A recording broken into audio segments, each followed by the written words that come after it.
જય મહાદેવ મિત્રો. હવે તમે પ્રથમ જુઓ.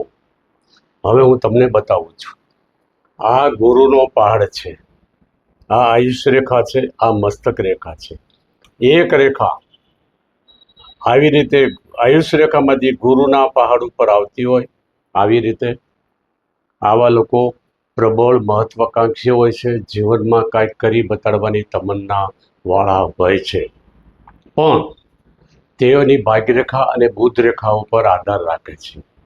આવી રીતે એક રેખા ગુરુના પાડા ઉપર હોય તો તેની મહત્વાકાંક્ષા 36 પછી ધીમે ધીમે પૂર્ણ થવા લાગે છે. નંબર 2, બીજી એક રેખા નીકળી બાજુમાંથી અને ગુરુ ઉપર જાતી હોય. આવી રીતે 2 રેખાઓ હોય તો વ્યક્તિની 42 વર્ષ પછી ધીમે ધીમે મહત્વાકાંક્ષા પૂર્ણ થવા લાગે છે.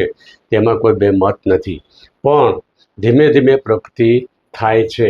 પણ જો આ રેખાને આડી પ્રભાવ રેખા કાપી નાખતી હોય આમ, તો પ્રગતિમાં રૂકાવટ આવે છે અને લાંબા સમયે તેની ઈચ્છા પૂર્ણ થાય છે. તો તમે પણ જાતે આવી રીતે નિરીક્ષણ કરી શકો કે મારો ભાગ્યોદય ક્યારે થશે અને મારી ઈચ્છા પૂર્ણ ક્યારે થશે. કોઈને મકાન લેવું હોય, કોઈને દીકરા દીકરી પરણાવવા હોય, કોઈને વારસો ક્યારે મળશે તે જાણવું હોય તો આ 2 રેખાઓ પરથી ખબર પડી શકે છે.